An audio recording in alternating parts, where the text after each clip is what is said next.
Good afternoon, everyone. Welcome to the Florida Department of Economic Opportunities Overview webinar for the Community Development Block Grant Mitigation, CDBG MIT, allocation for Hurricane Michael impacted communities. My name is Caroline Pryor, and I'm the Mitigation Program Manager in the Office of Long-Term Resiliency here at the Florida Department of Economic Opportunity, or DEO. Today's webinar will provide a summary of DEO's mitigation program and the steps necessary to access the CDBG MIT funding allocated for communities impacted by Hurricane Michael. At the end of the presentation, we will have time for questions and feedback, so please enter any questions that you have in the chat box and we will answer them as time permits.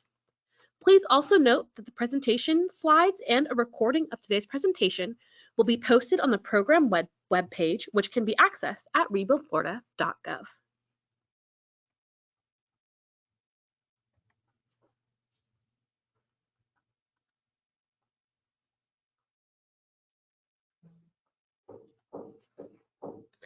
Today's webinar will provide information on and an overview of Community Development Block Grant Mitigation Funding.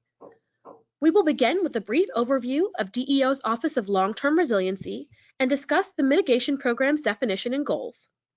Then we will cover the benefits of mitigation planning and the parameters outlined by the Federal Register recently published by the U.S. Department of Housing and Urban Development.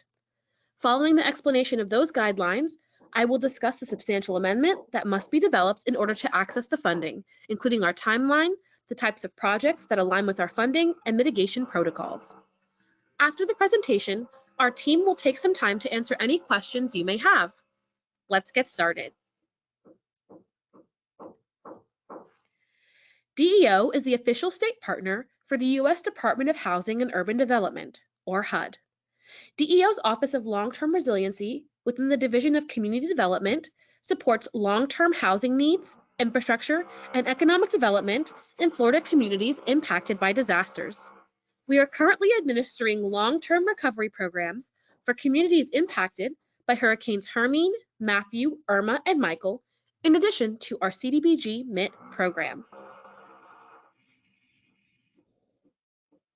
The U.S. Department of Housing and Urban Development defines mitigation as those activities that increase resilience to disasters and reduce or eliminate the long-term risk of loss of life, injury, damage to and loss of property, and suffering and hardship by lessening the impact of future disasters. Mitigation efforts recognize that disasters will occur in our future and seek to empower communities to withstand potential unforeseen disasters. Resilient communities are equipped with the plans and actions necessary to respond appropriately to various disaster scenarios.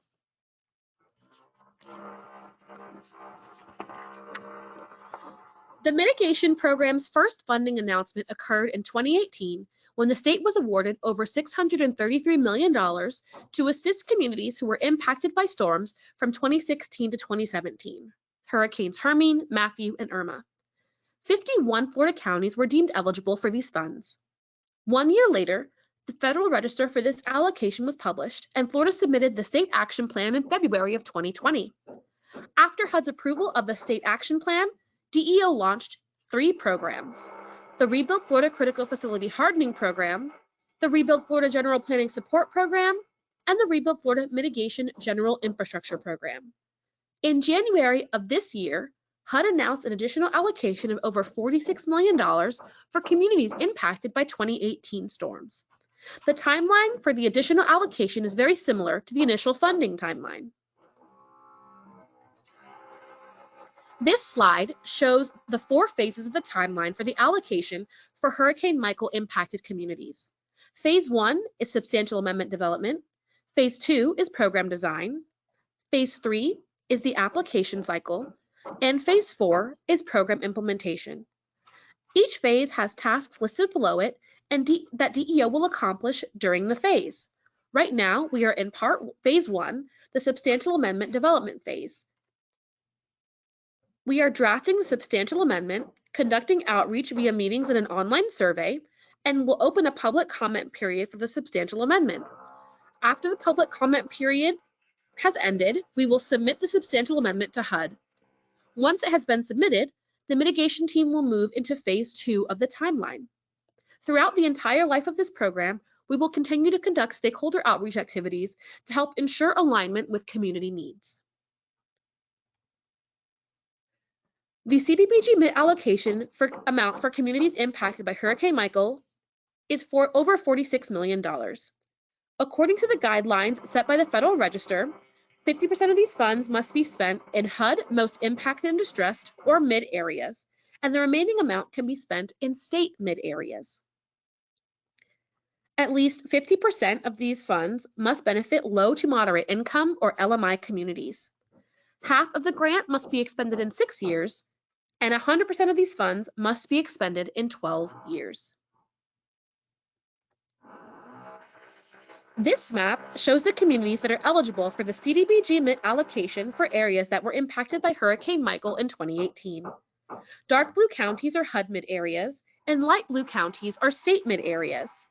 The eligible counties are Bay, Calhoun, Franklin, Gadsden, Gulf, Holmes, Jackson, Liberty, Wakulla, and Washington counties. To access the $46 million available for Hurricane Michael impacted communities, DEO must fulfill certain requirements for the substantial amendment process. This involves soliciting community feedback from meetings and surveys, holding a 30-day public comment period for Panhandle stakeholders, and submitting the substantial amendment to HUD by July 9, 2021.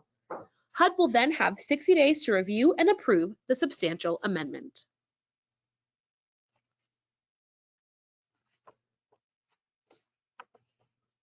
This is our timeline of events that shows our substantial amendment process from start to finish. From the day the Federal Register was published through the substantial amendment submission date, we have set forth a collaborative process to help ensure that we provide funding to conduct the most important mitigation activities to increase the resilience of Panhandle communities.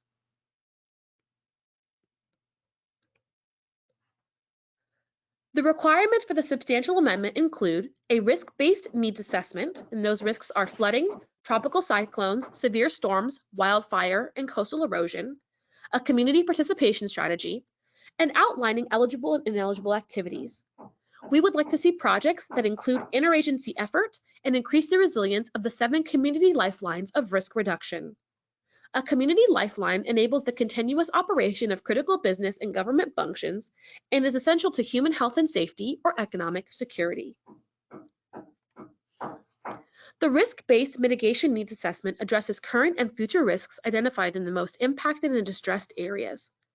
As it relates to the amendment, we must identify and analyze all significant current and future disaster risks and quantitatively assess the significant potential impacts and risks of hazards.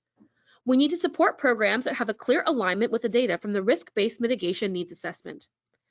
There is no need to demonstrate direct storm tieback. This means that you do not have to prove damage from any specific disaster to receive funding for community mitigation activities.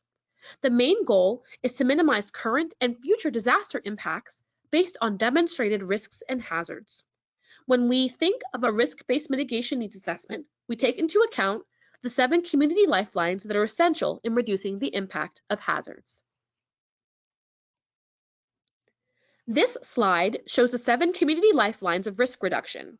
The lifelines are safety and security, food, water, and shelter, health and medical, energy, communication, transportation, and hazardous material. As you can see in the graphic provided, there are many options in our communities that can be fortified and supported through mitigation funding. This is by no means an exhaustive list of eligible mitigation activities, but it is a good starting point to help communities propose projects that best align with the program goals.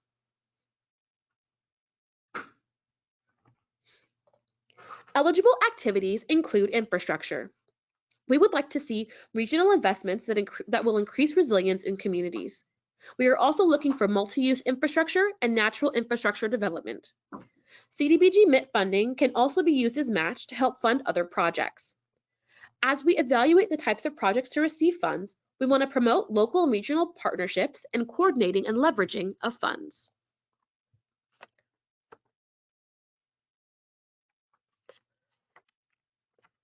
Eligible applicants include units of general local government, such as a city or county, state agencies, and nonprofits and non-governmental organizations that apply in partnership with their local city, county, or state agency.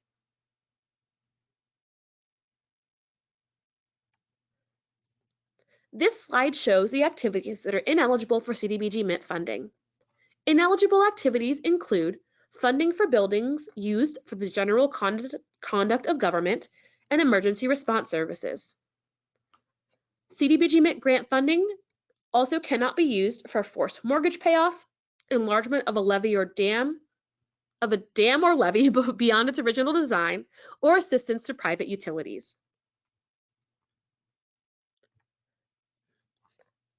The next steps for this program include gathering community feedback for the Hurricane Michael allocation through surveys and meetings with Panhandle stakeholders. The QR code on the screen will take you to the mitigation survey. Open your smartphone camera and point it at the screen. A link will populate and take you to the Michael mitigation survey. We are seeking as much input as we can to effectively build programs that will most benefit the impacted areas. There will also be an opportunity to hear from stakeholders during the 30-day public comment period. By July 9th, 2021, DEO will submit the substantial amendment to HUD, and HUD will then have 60 days to review and approve the amendment. We will provide technical assistance to interested applicants and then open the application cycle. If you would like to learn more or stay up to date with where we are in our process, all pertinent information can be found on the Rebuild Florida website. You can also send us an email at cdbg-mit@deo.myflorida.com. We will now take a moment to answer some of your questions. I am joined by Bureau Chief Alyssa Hernandez. Hi there, folks. I know we've got a few questions. Caroline, if you want to get started with some of those initial questions. Yes, fantastic. So one of the first questions that I am seeing is, will the slides be available? Yes, the slides will be available shortly after our webinar today. And this presentation is being recorded. So you will have access to these slides and you'll be able to share the presentation with folks who would like to get the same information.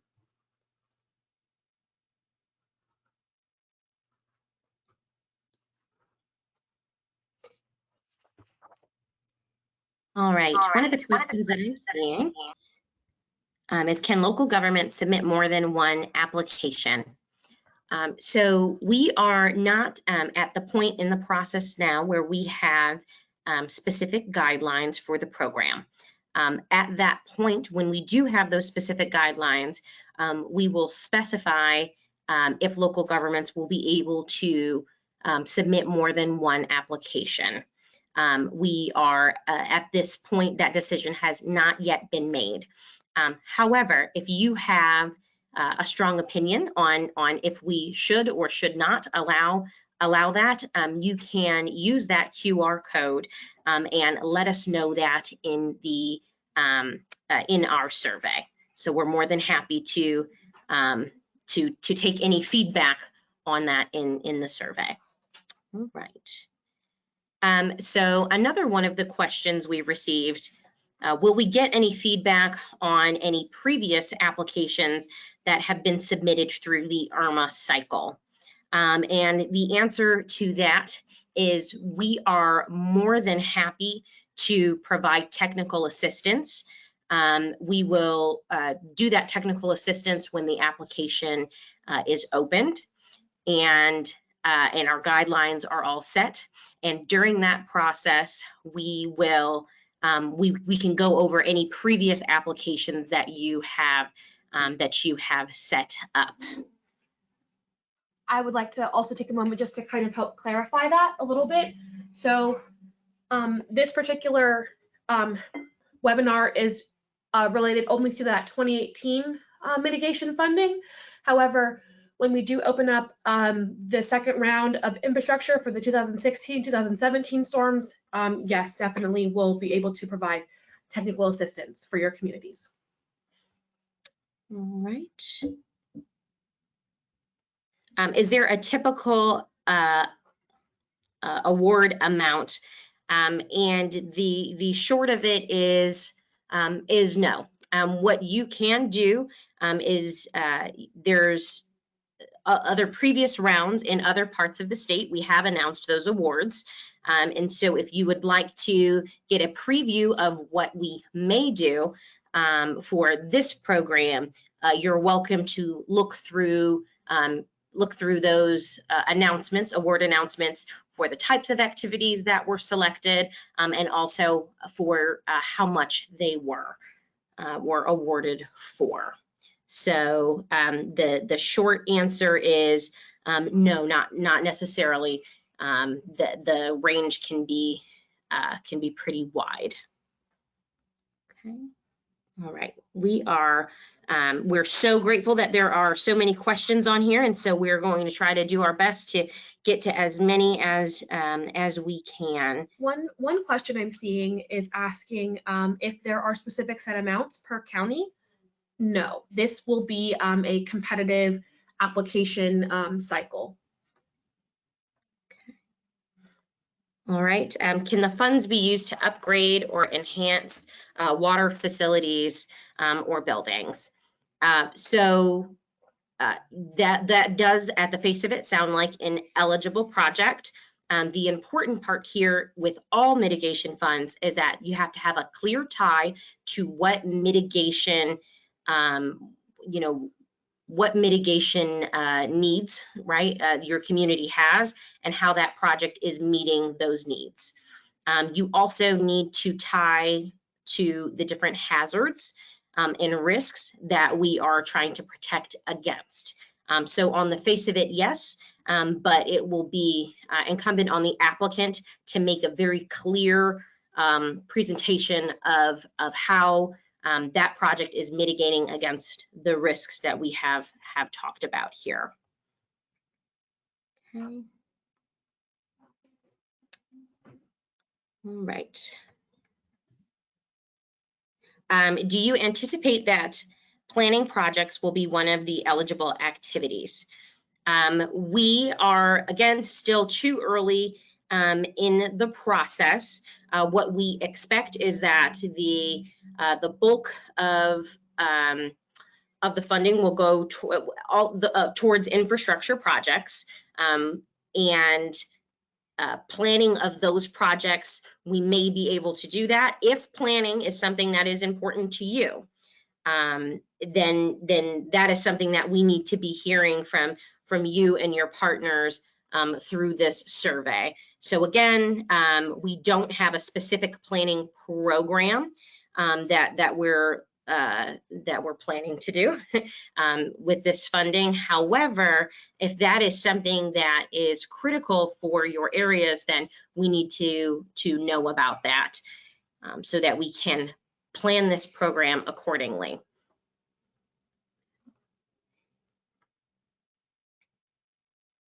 All right, so one of the questions is, can you go over eligible construction projects? So I'm actually going to throw that over to Caroline about what types of projects we have seen, but I want to throw it out there that that again, we are not to the point where we have guidelines where we have enumerated what are the all of the eligible types of projects and those that are ineligible. So I do want to note that there may be some flexibility here, but that again, the consistent part, what we cannot change is that it has to go towards mitigation efforts. But Caroline, as your manager over the program, and we've seen these types of similar types of programs in the past, if you could give some examples of the projects that have been successful in finding funding. So what I would say is those projects that have been the most successful of our 3 programs overall in finding funding are those who can paint the clearest picture for for the scorers, for the program, and really take a look at what the scoring rubric is and what the risks are, and make the clearest tie and the strongest argument for what risks are we mitigating against. Is it flooding? Is it tropical cyclones? Is it severe storms? What is that mitigation future tie, I will say. So instead of, disaster recovery that normally has that tie back, how will this help the community to be more resilient? So it's not necessarily that we're looking for a specific type of construction project. It's really about the applicants making the argument that the construction project will provide significant resilience for the area as it relates to the hazards and risks that we are attempting to mitigate against.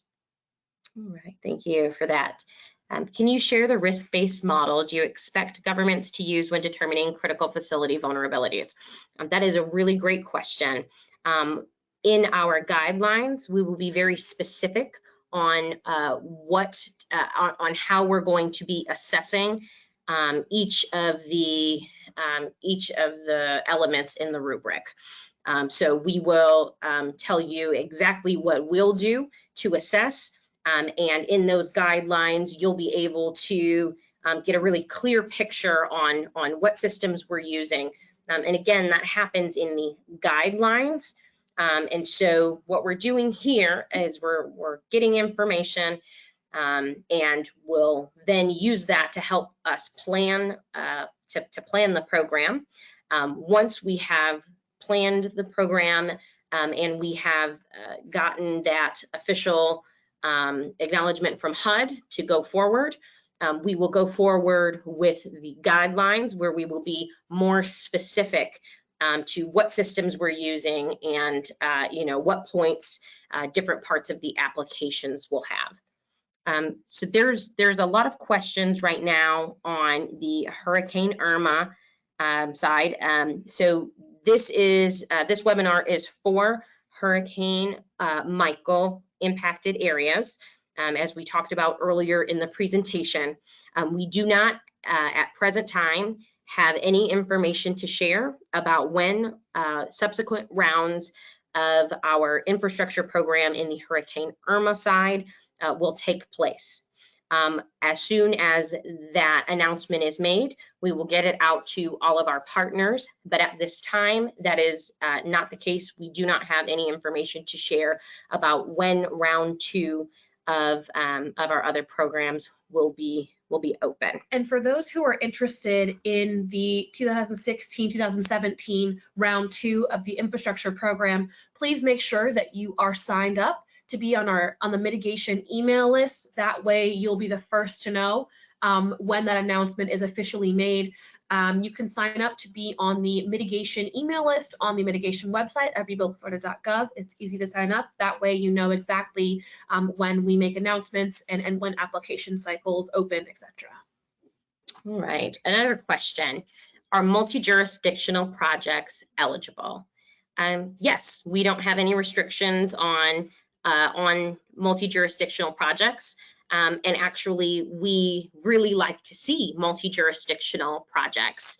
If you are using the Hurricane Irma, or I'm sorry, the original mitigation funding, those awards that have been announced, you can see that that there were several multi-jurisdictional projects that were funded, and so the answer is yes, and it is encouraged. If there are any multi-jurisdictional projects that you can do in your area that will help your community and your region become more resilient when storms happen, we would love to see those types of projects. All right, I'm going to have Caroline answer this next question. Can the funding be used to mitigate heavy flooding in residential neighborhoods? So it sounds like from just the face of it, yes. Flooding is one of the risks that we are mitigating against. And so if that is a repetitive issue in a neighborhood in your area, that would be an eligible project to submit to the program. Okay. I have a question about the definition of mitigation, what a mitigation project is defined as. And what we will talk about is it all goes back to what risks are we mitigating against. And the other thing I will let you know, in the guidance, yes, we will have very clear information about what exactly a mitigation project looks like. And not only just what a mitigation project looks like, but what a strong mitigation project looks like. It is our goal to help equip you all to do the strongest applications. And so, yes, we through our technical assistance and through other webinars and in talking with us, yes, we will be very clear about what mitigation means. Okay. Do you consider the future flood risk for the region? And so, yes, this is all about what might happen or the risk of what might happen. And in our guidelines, we'll be clear to tell you what metrics we will use to help guide that process. And so this question specifically asks about FEMA flood maps. What we'll say is whether there's a FEMA flood map or whether there's pictures, if there's been repetitive loss, if you have a study that's been commissioned that says that this area is at risk, we will look at all of those things. So it is not exclusive on one type of set of evidence. It really is what can you provide us to make the story clear that this is something that you absolutely need to see. All right, and if you do feel strongly about what types of information might be outdated or what might be the best way, we are more than happy to see that information in that survey. I know I sound like a broken record about the survey, but it is really important that we receive that information as we are planning this program out. And if I can add on to that, I would say just moving forward, the survey and then that 30-day public comment period is going to be really, really important to make sure that we're getting feedback from you all in your communities. We want to know what the most important mitigation goals for your communities are, and the way that we can best incorporate some of that feedback is via the survey and also via our public comment period. And so in order to stay up to date with our public comment period, once that's open, again, please do sign up for our mitigation email list. That way you and your community partners can give us that much needed feedback, so that way we can make sure that we're still in alignment with your community's goals. We do want to remind you that the survey does close on Thursday so that we can receive the information. So this is our last big push. So we would like for you and your partners to get in your information on the survey. And again, that will close this Thursday. So Thursday will be the last opportunity in this format to share with us what it is you feel is important. And again, we will be looking over each and every one of those comments as we are planning our program out. Okay. I'm getting a lot of questions about potentially specific projects and eligibility. And so in the next phase, we'll give you some examples of the types of projects that will fit within our mitigation program. And so that is, again, going to happen in the next step. And then even more specifically, when we are doing that formal technical assistance, we are more than happy at that time to talk to you specifically about the project that you're looking to apply for. Again, we don't want to waste anybody's time. We want to make sure that everybody is very clear on all the measures of which we will score these applications. And we will do that and share that information widely in our next phase and during our technical assistance. Also, on your screen right now, you do have the contact information for the mitigation team's inbox. Again, that contact information is in front of you. It is cdbg-mit@deo.myflorida.com. If you do have a specific project that you would like to see if you're even on the right track, we're more than happy to talk with you one-on-one through that contact information that was just provided. And again, as we continue to build out our programming and get our substantial amendment together, and put forth that substantial amendment and the following guidelines, we are always happy to answer any questions that you may have. That CDBG-MIT box, I have direct access to that, so I will be able to see and respond to any questions. It's not the first time that you will be hearing from us, or the last time that you'll be hearing from us, rather.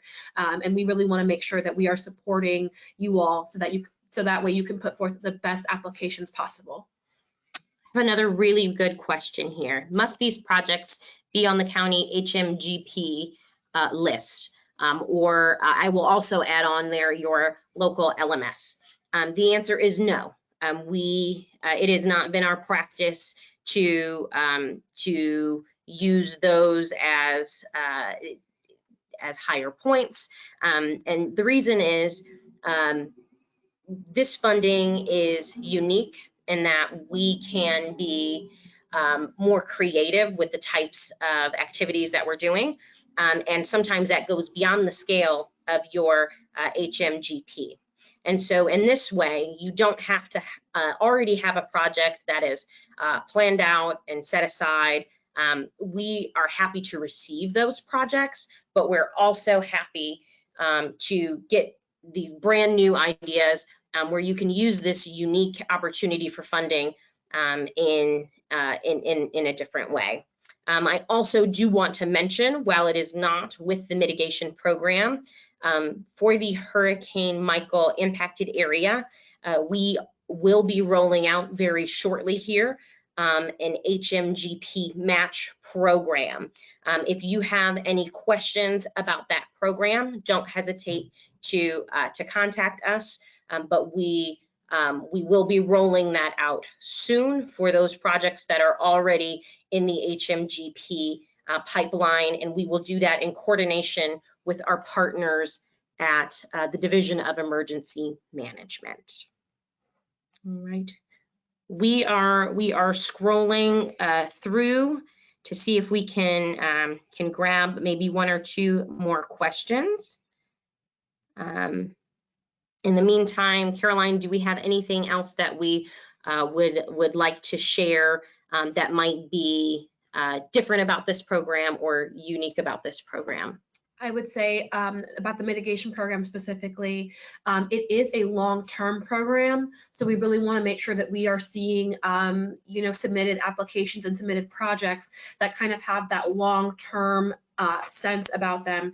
If you can explain to us what that resilience portion or that resilience component will be over time for communities, that is really what we want to see. The national objectives for this program that we are going to be looking to fill are LMI in urgent need. And so make sure that your projects fall within one of those two categories as you're thinking through submission and talking with your community partners to assess which projects may be the best to submit for this particular program. All right, as we're getting ready to wrap up shortly, the question is, are grants available for businesses impacted by Hurricane Michael, or do you only assist governments? Through this mitigation program, our targeted audience are our local community partners.